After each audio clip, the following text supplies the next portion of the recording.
오늘 이 저녁에 우리에게 주시는 하나님의 말씀은 우리 빌립보서 4장 11절에서 13절까지의 말씀을 우리 함께 교독하겠습니다. 신약성경 322면에 있습니다. 빌립보서 4장 11절에서 13절까지의 말씀, 신약성경 322면에 있습니다. 우리 한 절씩 교독하고 13절 말씀은 우리 합독하겠습니다. 내가 궁핍함으로 말하는 것이 아니니라. 어떠한 형편에든지 나는 자족하기를 배웠노니 나는 비천에 처할 줄도 알고 풍부에 처할 줄도 알아. 모든 일 곧 배부름과 배고픔과 풍부와 궁핍에도 처할 줄 아는 일체의 비결을 같이 읽습니다. 내게 능력 주시는 자 안에서 내가 모든 것을 할 수 있느니라. 아멘. 할렐루야. 아멘. 예배 자리에 잘 나오셨습니다. 우리 앞뒤 좌우 바라보면서 우리 지난 주일 말씀 기억하면서 이렇게 한번 축복하겠습니다. 하나님이 기뻐하시는 온전한 예배자가 됩시다. 인사하겠습니다. 하나님이 기뻐하시는 온전한 예배자가 됩시다. 아멘. 아멘. 사랑하는 성도 여러분, 오늘은 질문으로 설교를 시작을 하려고 합니다. 제가 드리는 질문을 잘 들으시고 마음속으로 한번 그 질문에 대한 답을 해보시기를 바랍니다. 지금 여러분은 비행기를 탑승한 상태입니다. 그런데 그 비행기가 잘못돼서 사막 한가운데 비상 착륙을 해야만 합니다. 아무리 둘러보아도 보이지 않는 그 끝없이 펼쳐진 사막 가운데 비행기가 비상 착륙을 했습니다. 비행기는 불타고 있고 곧 폭발 직전입니다. 여러분, 이 위기 순간에 여러분이 그 비행기 안에서 한 가지 소지품만 가지고 나올 수 있다면 여러분은 어떤 소지품을 가지고 나오시겠습니까? 한번 생각해 보실까요? 비상 착륙을 했습니다. 사막 한가운데 비상 착륙했습니다. 폭발하려고 합니다. 한 가지만 가지고 나올 수 있다면 여러분은 어떠한 물건을 가지고 나오시겠습니까? 아무래도 사막에서 구조되기 위한 물건을 가지고 나와야겠지요. 아마 마음속에 여러 가지 것들을 고민하고 생각하실 줄 압니다. 유명한 사막 전문가는 이러한 상황에서 한 가지만 가지고 나올 수 있다면 이것을 추천하였습니다. 그것이 무엇이냐면 바로 손거울입니다. 여러분은 왜 손거울을 가지고 나올 것을 추천했을까요? 통계상으로 손거울을 가지고 나오면 80% 이상 구조가 되기 때문이라고 합니다. 80%, 상당한 수치죠. 그러면 이 거울이 어떤 역할을 하기에 80%의 구조가 그렇게 될 수 있을까요? 이 거울로 빛을 비추면 이 빛이 지평선 끝까지 도달하기 때문에 거울만 있어도 먼 곳에서 자신의 위치를 확인할 수 있다고 합니다. 그래서 손거울이 구조되는 데 있어서 가장 유용한 물건이라고 말하고 있습니다. 그렇다면 여러분, 반대로 가장 쓸데없는 물건은 무엇일까요? 역시 사막 전문가는 이렇게 말합니다. 나침판과 지도가 가장 쓸데없는 도구라고 합니다. 의외지 않습니까? 우리는 나침판이 있고 지도가 있어야 구조될 거라 생각하고 또 살기 위해서 우리가 움직여야 그렇게 우리는 살 수 있을 거라 생각하지만 오히려 나침판과 지도는 가장 쓸데없는 물건이라고 말합니다. 그 이유가 무엇일까요? 그것을 들고 있는 순간 움직이려 할 것이고 사막 한가운데서 그것을 들고 움직이는 순간 곧 탈수를 경험하게 되고 죽음을 맞이할 수 있기 때문이라고 합니다. 그래서 나침판과 지도는 가장 위험한 물건이라고 말을 하는 것이죠. 이처럼 여러분, 사막은 가만히 서 있어도 힘든 그 뜨거운 기후와 발이 쑥쑥 빠지는 모래 때문에 이동하기가 굉장히 쉽지 않고 그 사막을 건넌다는 것은 굉장히 어렵고 위험한 일입니다. 거의 불가능한 상황이라고 말할 수 있지요. 그래도 유일하게 그 사막을 건널 수 있다라고 말할 수 있다면 그것은 무엇이냐면 낙타가 있을 때는 가능을 합니다. 여러분, 낙타가 사막을 건너는 배라는 별명을 가지고 있는 이유가 있습니다. 낙타의 특징이 무엇이냐면 낙타 등의 지방으로 이루어진 혹이 있지 않습니까? 그 지방 덩어리는 몇 주 동안 버틸 수 있는 비상식량으로 사용된다고 합니다. 뿐만 아니라 낙타는 물을 한번 먹으면 최고 130리터까지 그 수분을 저장할 수 있다고 합니다. 그래서 몇 날 며칠을 물을 마시지 않아도 계속 걸어갈 수 있다라는 것이죠. 모래를 걷는 데 유리한 넓적하고 단단한 발과 땅의 열기를 피할 수 있는 긴 다리를 가지고 있습니다. 머리를 막아주는 긴 속눈썹과 스스로 여닫을 수 있는 콧구멍까지 낙타는 가지고 있습니다. 선인장도 씹어먹는 놀라운 이빨과 햇빛을 막아주고 땀을 배출하는 아주 기능적인 털까지 낙타는 가지고 있지요.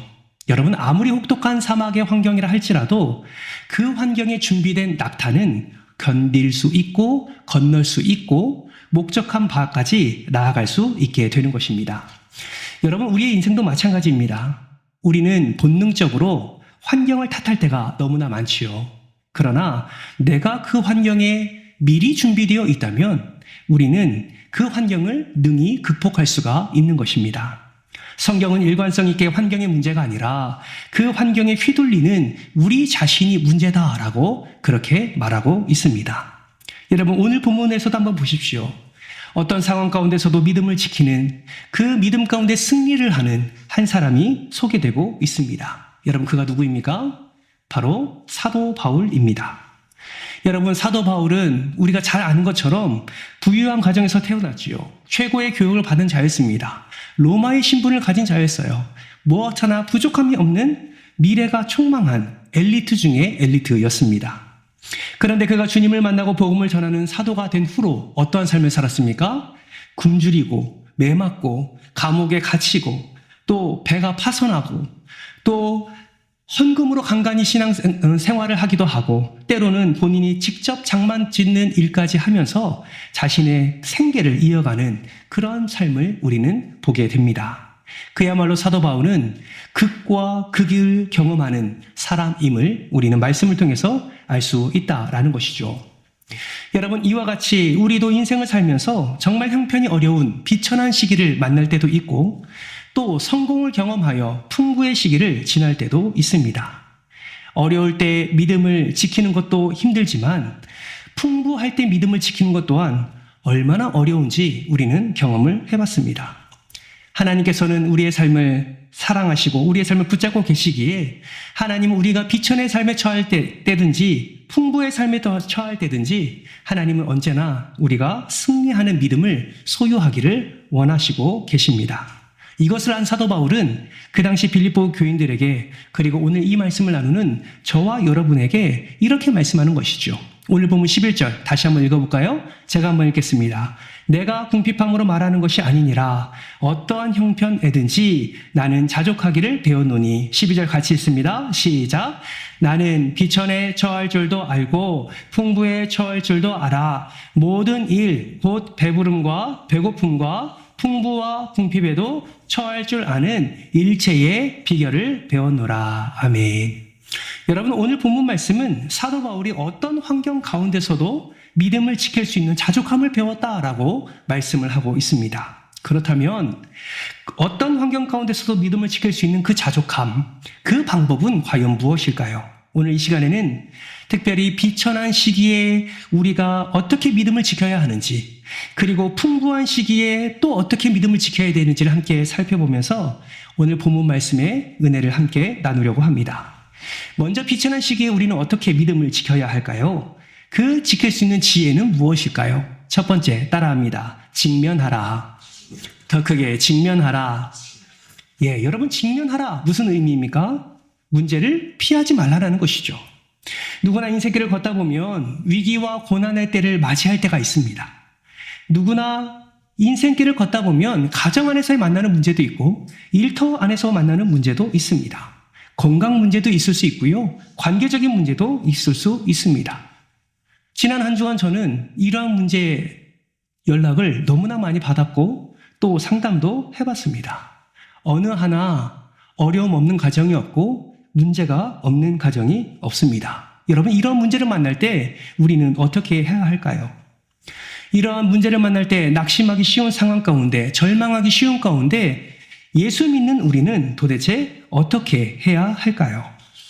여러분, 그럴 때 우리는 도망가는 것이 아니라 회피하는 것이 아니라 나를 힘들게 하는 문제로부터 그것을 떠나는 것이 아니라 오히려 담대하게 그 문제에 직면해야 하는 것입니다. 여러분, 낙타가 강렬한 태양이 내리쬐는 사막에서 더위를 이길 수 있는 방법, 여러분 무엇인지 아십니까?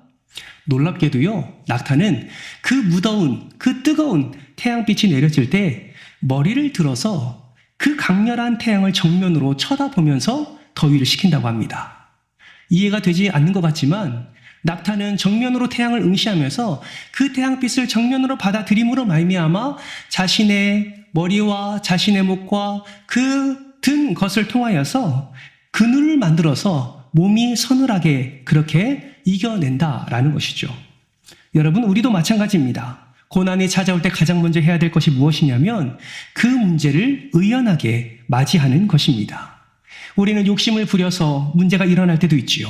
그럴 때 그 문제를 직면하면서 내가 지나치게 욕심을 부린 것에 대한 회개와 반성으로 그 문제를 직면하셔야 하고, 또 이것이 하나님의 은혜로 잘 지나갈 것임을 우리가 사모하며 기도하며 그 문제를 직면해야 하는 것입니다. 여러분, 어렸을 때 혹시 길거리에서 돌아다니는 개를 만나본 적 있으십니까? 어떤 이들은 개에 물려가지고 그 트라우마가 있는 분들도 계시죠. 여러분, 사납고 무서운 개를 만나면 여러분 어떻게 해야 됩니까? 바로 등을 돌려서 재빨리 발걸음을 옮겨야 됩니까? 그러면요, 개는 쫓아오기 마련입니다. 오히려 더 무섭고 두려워지는 것이죠. 여러분, 그런 상황을 만날 때 어떻게 해야 됩니까? 개가 흥분하지 않도록 마주하고 그 개가 지나갈 때까지 그 상황을 잘 견뎌야 하는 것입니다. 절대로 등을 보이거나 도망치면 오히려 그 문제에 사로잡혀 더 어려움을 경험하게 되는 것이죠. 그러므로 여러분, 지금 어려움 가운데 처하고 계십니까? 그 문제를 어떻게 해서든지 회피하려고만 하지 마시고 하나님이 은혜를 베풀어 주실 줄 믿고 그 문제에 직면하여서 하나님이 능히 이기게 하시는 하나님의 놀라운 은혜를 충만히 누리시기를 주님의 이름으로 축복합니다. 비천한 시기에 믿음을 지키는 지혜, 두 번째는 무엇이냐면 따라합니다. 길을 찾으라. 예, 길을 찾는 것입니다. 여러분, 문제에 직면하셨습니까? 그렇다면 계속 바라만 보고 있는 것이 아니라 그 어려운 상황 가운데서도 내가 무엇을 할 수 있는지 우리가 찾아보고 끝까지 할 수 있는 노력을 다해야 하는 것입니다. 당장 내 앞에 문이 닫혔다고 다 끝난 것이 아니죠. 여러분, 기억하십시오. 하나님은 우리가 시험 당할 때 피할 길을 허락해 주시는 분이 바로 하나님이십니다. 어려움 중에서도 하나님의 다른 길을 열어주실 줄 믿고 우리는 끝까지 길을 찾아야 되는 것이죠. 말씀을 통해서 길을 찾고 또 하나님이 주신 지혜를 가지고 길을 찾고 그 길을 찾음으로 말미암아 때를 따라 돕는 은혜로 함께 하시는 하나님의 놀라운 은혜를 우리는 누려야 하는 것입니다. 여러분, 에베소서, 빌립보서, 골로새서, 그리고 빌레몬서, 우리는 이 네 권의 성경을 뭐라고 부릅니까? 옥중서신이라고 부르지요. 왜 그렇게 부릅니까?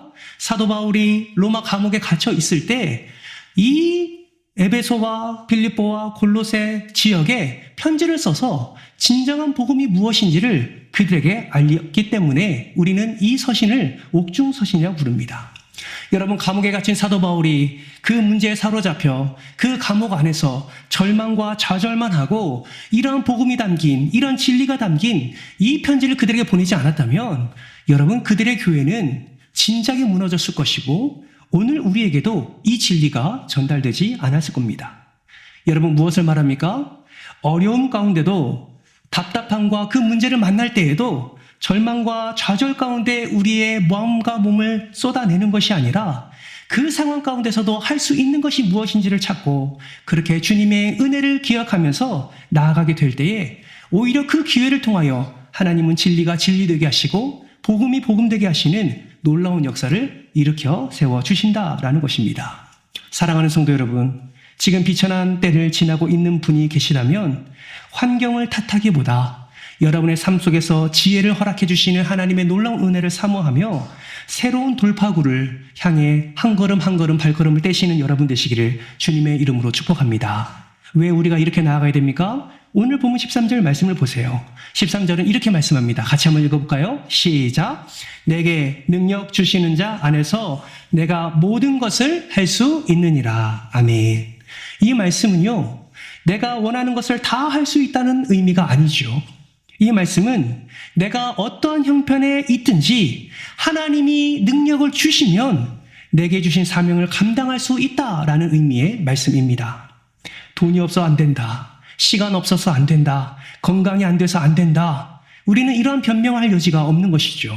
왜냐하면 하나님께 능력을 구하면 되기 때문에 그렇습니다. 그러므로 사랑하는 성도 여러분, 지금 비천한 때를 지나고 계십니까? 여러분, 능력의 하나님 앞에 여러분의 모든 문제와 여러분의 모든 소망함을 내어드리고 하나님의 능력을 구하는 저와 여러분 되시기를 주님의 이름으로 축복합니다. 하나님은 우리의 기도를 들으시는 분이시고 저와 여러분을 사랑하는 분이시기 때문에 하나님의 능력을 구할 때 어떤 비참함 가운데서도 하나님께서 능히 우리를 건지시고 우리를 구원해 주실 줄 믿습니다. 비천한 시기에 믿음을 지키는 지혜 세 번째는 무엇이냐면 따라합니다. 감사하라. 예, 감사해야 합니다. 여러분, 믿음의 사람들은요, 인생의 비바람이 닥쳐와도 감사할 수 있습니다. 왜냐하면 모든 상황이 하나님의 손에, 하나님의 섭리 가운데 있음을 믿기 때문에 그렇죠. 사랑하는 성도 여러분, 오늘 하루도 하나님의 섭리하심이 여러분의 삶을 인도하심을 여러분 믿으십니까? 하나님의 전능하심이 여러분을 보호하심을 여러분 믿으십니까? 그러기에 우리가 이 자리에 있는 겁니다. 여러분, 정말 하나님이 나의 하나님 되심과 하나님이 가장 좋은 길, 가장 선한 길을 우리에게 허락해 주심을 믿는다면 여러분, 우리가 할 것은 아무것도 없습니다. 그저 우리를 인도하신 하나님께 감사할 뿐이죠. 여러분, 시편 100편 4절 말씀에 감사함으로 그 문에 들어가며 라는 말씀이 있습니다. 여러분, 시편 기자가 왜 감사함으로 그 문에 들어간다 말하고 있습니까? 여러분, 그 문은 무엇을 의미합니까? 여기서 말하는 그 문은 하늘의 문을 의미하고 축복의 문을 의미하고 기적의 문을 의미합니다. 무슨 말입니까? 여러분, 하늘의 문을 여는 암호가 무엇인지 아십니까? 그것이 바로 감사입니다. 여러분, 불평과 원망으로는 절대 하늘의 문이 열리지 않습니다. 오직 감사만이 하늘의 문을 여는 키인 줄 여러분 믿으시기를 주님의 이름으로 축복합니다. 이스라엘 백성들 한번 생각해 보세요. 민수기를 보면 그들의 불평과 원망이 얼마나 많이 일어났습니까? 그런데 그거 아십니까? 광야의 여정 끝에 바짝 말라버린 부엘이라는 우물터를 만났을 때 그 부엘 앞에서 이스라엘 백성들이 어떻게 한 줄 아세요? 하나님께서 물을 주시겠다 약속하신 그 하나님의 말씀을 믿고 감사를 고백했더니 하나님이 약속대로 우물물을 허락해 주셨습니다. 그 약속을 믿고 그들은 이렇게 찬송했습니다. 우물물아 솟아나라, 솟아나라 넘치도록. 우리가 잘 아는 찬양의 가사가 그 이스라엘 백성들의 입술에서 고백되어질 때에 하나님은 약속대로 우물물을 허락해 주셨습니다. 사랑하는 성도 여러분, 감사의 사람 되시기를 주님의 이름으로 축복합니다. 어려울 때 더 감사를 고백하는 여러분 되시기를 주님의 이름으로 축복합니다. 그 어려움 가운데 고백된 감사, 그 진실한 마음으로 선포한 그 감사에 하나님이 은혜 위에 은혜를 더 허락해 주실 줄 믿습니다. 여러분, 지금까지 우리는 비천할 때 믿음을 어떻게 지킬 수 있는지 문제에 직면하고 길을 찾으며 그리고 감사로 주님 앞에 나아갈 것을 함께 살펴보았습니다. 그러면 풍부할 때 우리는 믿음을 어떻게 지켜야 할까요? 어떤 분들은 이렇게 말하기도 합니다. 풍요롭고 평안할 때 믿음을 지키는 것이 뭐가 그렇게 힘듭니까? 라고 말하는 분들도 계십니다. 여러분, 한번 생각해 보세요. 어려울 때 믿음을 지키는 것이 쉽겠습니까? 풍부할 때 믿음을 지키는 것이 쉽겠습니까?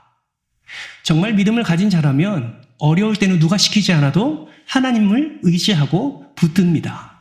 그러나 풍부할 때는 오히려 하나님을 의지하지 않을 때가 더 많다는 것을 우리 스스로도 많이 경험해 보았을 겁니다. 사도 바울은 이것을 알았습니다. 비천할 때는 하나님께 무릎 꿇고 기도하고 하나님의 도우심을 간절히 바라지만 풍부할 때는 그렇지 않는 그리스도인의 모습을 사도 바울은 너무나 잘 알고 있었습니다. 그래서 우리에게 이렇게 권면하지요.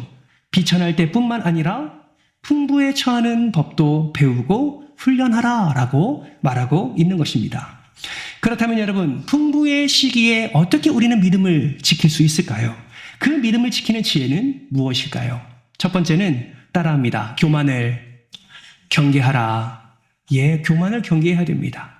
풍요로운 시기는 무엇을 의미합니까? 풍부의 시기는 무엇을 의미합니까? 잘됨을 의미하죠. 형통을 의미합니다. 형통한 시기에 우리가 범할 수 있는 그러한 잘못된 마음과 삶의 자세는 바로 교만입니다.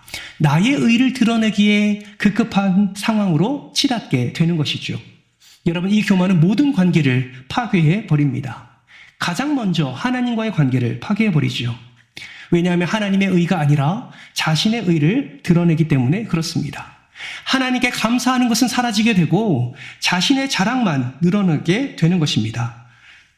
풍요로우니 아쉬울 것 없으니 예배의 자리도 나오지 않습니다. 모든 것이 형통하고 평안하니 기도할 생각조차 하지 않습니다. 교만한 사람들은 사람들과의 관계도 깨어집니다. 함부로 남을 판단하고 남을 비판하고 가르치려 합니다. 그러니까 사람들은 교만한 사람들을 싫어하지요. 자기 의를 드러내는 사람을 따르지 않습니다. 많은 이들이 더 멀어지게 되고 교만한 이는 결국 하나님과의 관계도 사람과의 관계도 끊어지게 되는 것이죠. 여러분, 교만을 이기는 유일한 방법이 무엇입니까? 나 자신이 아니라 하나님만 바라보는 것. 그거 외에는 교만을 우리는 꺾을 수가 없습니다. 사랑하는 성도 여러분, 이 자리에는 한 분도 교만한 분이 없는 줄 저는 믿습니다. 아니, 믿고 싶습니다. 그러나 혹여나 세상 사람들과의 관계 속에서, 하나님과의 관계 속에서 정말 하나님 앞에 겸손이 아니라 교만함으로 나아가고 있는 자들이 있다면 오늘 이 말씀을 통하여 다시금 하나님 앞에 겸손함으로 엎드리는 저와 여러분 되시기를 주님의 이름으로 축복합니다. 풍부의 시기에 믿음을 지키는 지혜, 두 번째는 나태를 조심해야 한다라는 것입니다. 여러분, 나태해져서 도전 정신을 잃어버리는 것, 이것을 경계해야 한다라는 것이죠.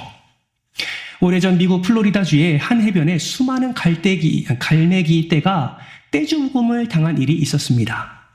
갈매기들이 죽음의 원인을 조사하던 조리학자들이 뜻밖의 이유를 발견했습니다. 사연은 이랬습니다. 그 해변에 새우잡이 배들이 엄청 많았는데 갈매기들은 먹잇감을 사냥하지 않고 어부들이 그물을 털 때 땅에 떨어지는 그 새우를 집어먹기 시작했습니다.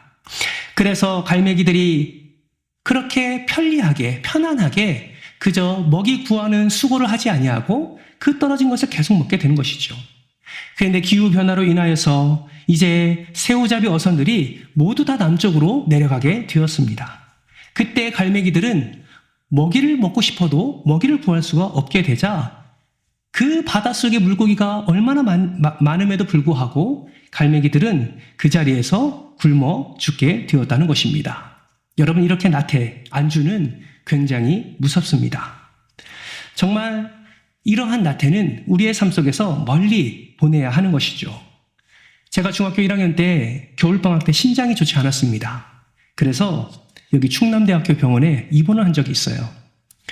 온몸이 붓고 소변에 피가 섞여 나오는 질병이었습니다. 그때 의사 선생님이 저한테 딱 한 말씀 하셨어요. 대문아, 밥이 약이야. 밥을 꼬박꼬박 거르지 말고 잘 먹어야 해. 여러분, 밥 먹는 게 어렵습니까? 그래서 저는 뭐야, 밥 먹는 게 무슨 약이야, 이런 생각을 했어요. 그날 첫 끼가 나왔습니다. 그때 의사 선생님이 하신 말씀이 어떤 의미인지는 제가 알겠더라고요. 밥이 나왔는데요. 반찬에 간이 하나도 없습니다. 밥하고 동일한 맛이에요, 반찬이. 아무런 간이 되지 않았어요.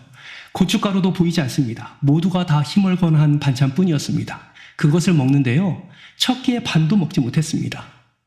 간이 하나도 안 된 밥을 먹으려니 하니 너무나 이게 받지가 않은 것이죠. 그런데 그때 입원하고 우리 부모님이 목회자이지 않습니까? 저는 병원에 입원해서 계속 혼자 있었어요. 너무 바쁜 사역 때문에 제가 있는 병실에 부모님이 거의 오지 않으셨습니다. 그래서 항상 혼자 있었어요. 제가 재밌었겠습니까? 심심했겠습니까? 심심하죠. 책 읽는 것도 한두 번이죠. 그렇게 심심하니 무엇만 기다리겠습니까? 밥 때만 기다리는 거예요. 왜요? 밥 먹는 일을 할 수 있으니까요. 그래서 한 끼 한 끼 먹었습니다. 그랬더니 놀라운 일이 일어났어요. 여러분, 점점점 제 수치가 안정을 되찾는 것입니다. 그때 제가 어떤 생각을 했냐면 너무 컵라면이 먹고 싶은 거예요. 그래서 의사 선생님 몰래 밑에 내려가가지고 밤에 매점 가서 그 컵라면을 사서 몰래 먹고 올라왔습니다. 그 다음날 의사 선생님이 저를 째려보시더니 한 말씀 하시더라고요. 너 뭐 먹었어? 이렇게 말씀하시더라고요. 그 수치가 다 증명을 하는 것입니다. 여러분, 그것을 알고 제가 밥을 먹는 것을 그치지 않았고 결국 그렇게 꾸준히 밥을 먹었더니 다른 이들보다 며칠이나 더 빨리 제가 퇴원을 하게 되었습니다. 제가 무엇을 말씀하고 있습니까? 여러분, 나의 편리한 생활, 내가 하고 싶은 대로 삶대로 그렇게 살았다면 저는 그 당시에도 병에 낫지 못하고 그렇게 어려움 가운데 거하게 됐을 것입니다. 내가 먹기 싫어도 그 꾸준하게 밥을 먹고 그것을 먹으니 나의 영양분이 되고 그것이 나의 모든 질병을 낫게 하는 그런 효과를 냈던 것처럼 우리는 그리스도인으로서 살아가는 동안에도 이러한 나태와 안주함을 떠나서 오직 하나님의 말씀을 우리는 붙잡는 삶을 살아야 함을 우리는 반드시 기억해야 됩니다. 우리가 말씀을 붙잡을 때에 항상 송이꿀처럼 달지 않을 때도 있습니다. 그런데 여러분, 때로는 많은 바쁨과 분주함 가운데 간이 하나도 안 된 반찬처럼 그럼에도 불구하고 끝까지 붙잡으려는 그 의지와 그 노력으로 우리의 나태를 벗어버리고 끝까지 하나님의 그 생명의 말씀을 붙잡기로 노력하며 나아갈 때에 그것이 우리에게 영양분이 되고 그것이 우리의 삶을 풍부함 가운데도 믿음을 지키는 지혜로 든든하게 세워져 간다는 사실을 반드시 기억하시길 주님의 이름으로 축복합니다. 마지막 풍요로운 시기에 믿음을 지키는 지혜는 무엇일까요? 세 번째는 가난한 자를 우리는 잘 섬겨야 합니다. 여러분, 하나님이 우리에게 물질의 복을 주신 이유가 무엇입니까? 그 물질의 복을 주신 이유는 잘 먹고 잘 살라고, 우리만 잘 먹고 잘 살라고 주신 복이 아니다라는 것이죠. 여러분, 신명기 15장 4절과 5절 두 절 말씀을 우리 같이 한번 읽어볼까요? 우리 4절과 5절 말씀을 같이 한번 읽겠습니다. 시작! 내가 만일 내 하나님 여호와의 말씀만 듣고 내가 오늘 내게 내리는 그 명령을 다 지켜 행하면 내 하나님 여호와께서 내게 기업으로 주신 땅에서 내가 반드시 복을 받으리니 너희 중에 가난한 자가 없으리라. 아멘. 하나님의 말씀을 다 순종하면 복을 받게 될 것인데 너희 중에 가난한 자가 없으리라 라고 말씀을 하십니다. 여러분, 이 말씀은요, 너희 모두가 다 부자가 될 것이다 라는 의미가 아닙니다. 이 말씀은 하나님께서 우리 공동체에게 복을 주신다라는 말씀의 의미를 담고 있는 것입니다. 여러분, 이스라엘 백성 중에는 자신이 잘못한 것이 없지만 어쩔 수 없이 가난한 자들이 있습니다. 바로 고아와 과부와 나그네가 있는 것이죠. 만약에 이 말씀, 우리가 함께 읽은 이 말씀을 공동체적으로가 아니라 개인적인 말씀으로 잘못 적용하면 이렇게 되는 것이죠. 나는 하나님의 말씀에 순종했으니 복을 받았고 고아와 과부와 나그네와 같은 너희는 하나님께 불순종했으니 저주를 받은 것이다 라고 그렇게 잘못된 해석을 할 수도 있습니다. 여러분, 기억하십시오. 하나님이 우리에게 주신 진짜 복은 공동체로 허락해 주시는 복임을 여러분 반드시 기억하시기를 바랍니다. 공동체로 허락해 주신 분은 우리 안에 가난한 자가 있으면, 우리 안에 고아와 과부와 나그네가 있으면 그 하나님이 주신 복을 가지고 함께 나누는 것이 하나님이 기뻐하시는 일이고 그 일을 통하여 하나님이 영광 받으신다라는 것입니다. 사랑하는 성도 여러분, 여러분 안에 하나님이 넉넉하게 주어주신 하나님의 은혜가 반드시 있을 줄 압니다. 여러분, 그 은혜를 생각하면서 나보다 더 어려운 자들을 위하여 우리는 돕는 일에 더욱더 마음을 다해야 될 줄 믿습니다. 우리 교회에 주신 비전이 무엇입니까? 하나님을 행복하게 하고 이웃을 행복하게 하는 것이, 하나님을 기쁘시게 하고 이웃을 행복하는 것이 우리의 비전 일지인데, 이 비전도 우리가 우리 교회에서 더 귀하게 잘 감당해야 하는 것입니다.